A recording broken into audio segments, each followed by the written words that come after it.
भारत के गैर जिम्मेदाराना बयानात और इक़दामात का जवाब देने की तैयारी। वज़ीर-ए-आज़म की ज़ेरे सदारत कौमी सलामती कमेटी का इजलास कुछ देर बाद। इजलास में सियासी और अस्करी क़यादत शरीक होगी। शुरा वज़ीर-ए-आज़म हाउस पहुंचने लगे। पहलगाम वाक़े के बाद पैदा होने वाली सूरत हाल पर गौर किया जाएगा।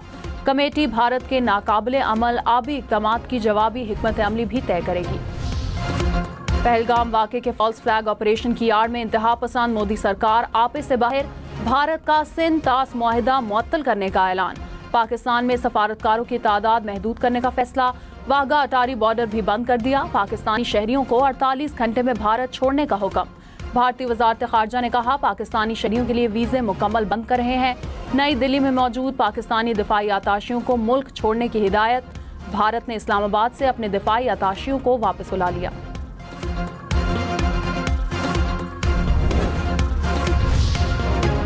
पाकिस्तान दुश्मनी में भारत सफारती आदाब भूल गया। नई दिल्ली में पाकिस्तानी हाई कमीशन के बाहर से सिक्योरिटी वापस ले ली।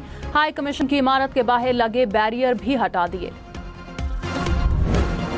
ये खाली गवर्नमेंट की चाल है, क्योंकि इनको 2019 से कश्मीर को खत्म करना था और ये देख रहे थे कि खत्म नहीं हो रहा है कश्मीर। इन्होंने देखा इनका पिलर कौन सा है, ये जो मजबूती से अभी भी है, इनका पिलर कौन सा है। इन्होंने देखा टूरिस्ट का पिलर है। इन्होंने मानो 27 लोगों को कौन मार सकता है। सिक्योरिटी इतनी है कि वहाँ से टेररिस्ट कहाँ से आ गए वहाँ से। कश्मीरी शहरी ने पहलगाम हमले को मोदी हुकूमत की चाल करार दे दिया। कहा उनका एजेंडा कश्मीर को तबाह करना है। सियाहत कश्मीर का मजबूत सतून है। वादी में सियाहत को खत्म करने के लिए सयाहों पर हमला किया गया। कोई और सयाहों को क्यों मारेगा। जहां हमला हुआ वहां गाड़ी तक नहीं जा सकती। इतनी सिक्योरिटी के बावजूद दहशतगर्द कैसे पहुंच गए। नायब वज़ीर-ए-आज़म इसहाक डार ने कहा भारत ने दहशतगर्दी का कोई सबूत नहीं दिया। वाक़े का गुस्सा इस तरह निकालना दुरुस्त तरीका नहीं। भारत के ऐलानात में गैर संजीदगी नजर आती है। कोई शवाहिद हैं तो पेश करें। शायद ये नरेंद्र मोदी की जानिब से सियासी कदम है। भारत अपने मसाइल का मलबा पाकिस्तान पर डाल देता है। भारतीय इक़दामात का जवाब दिया जाएगा।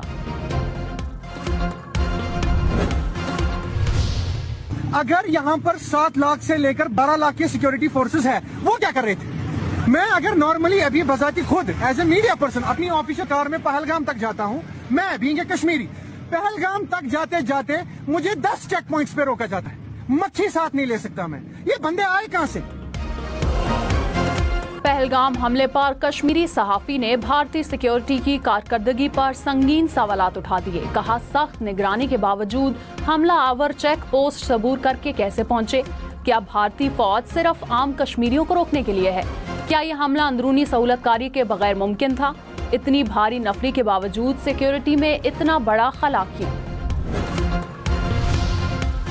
भारत का सिंध तास मुआहिदे को मुअत्तल करना बैनुल-अक़वामी क़वानीन की संगीन खिलाफ वर्जी। भारत यकतरफा तौर पर मुआहिदा मुअत्तल या मनसूख नहीं कर सकता।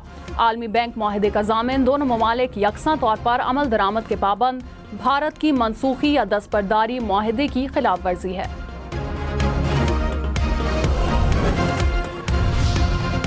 वज़ीर दिफा ख्वाजा आसिफ ने कहा भारत की जानिब से कोई मिस एडवेंचर हुआ तो जवाब देंगे। भारत अफसोसनाक वाक़े को ख्वाहिश की तकमील के लिए इस्तेमाल कर रहा है। सबको याद है अभिनंदन के साथ क्या हुआ था।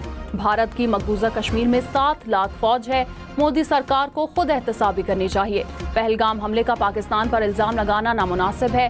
दुनिया में कहीं भी हो दहशतगर्दी की मजम्मत करते हैं। पहलगाम तकरीबन 207 किलोमीटर अंदर है। LOC से चलने वाले दहशतगर्द पहलगाम तक पैदल पहुंचे तो मकबूजा कश्मीर में तैनात भारतीय एजेंसियां और सिक्योरिटी फोर्सेस कहां थी। सवाल नंबर 2, भारत ने पहलगाम हमले के 3 दहशतगर्दों की तस्वीर भी जारी की। उनके खाके भी बनाए गए। क्या हमलावर इतने ही निकम्मे और नालायक थे कि उन्होंने खाके बनवाने के लिए नकाब उतार कर सफर हमला किया।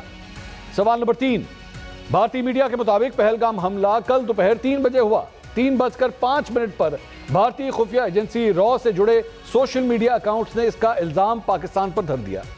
भारतीय वजीर दाखिला ने भी बिना सबूत पाकिस्तान पर इल्जाम धर दिया। दुनिया की ऐसी कौन सी तहकीकाती एजेंसी है जो हमलों के 5 मिनट बाद यह बता दे कि हमला किसने किया। हम न्यूज के senior anchor person Mansoor Ali Khan ने पहलगाम वाक़े पर भारतीय इल्जामात का पोस्टमार्टम कल डाला। कहा हमले के वक्त भारतीय सिक्योरिटी एजेंसियां कहां थी। क्या हमलावर इतने नालायक थे कि उन्होंने खाके बनवाने के लिए नकाब उतारकर हमला किया? भारतीय एजेंसी ने हमले के 5 मिनट बाद पाकिस्तान के मुलविस होने का ऐलान क्यों किया? क्या फॉल्स फ्लैग ऑपरेशन मुतनाज़ वक्त बिल पर पैदा होने वाली सूरत हाल से तवज्जो हटाने की कोशिश है?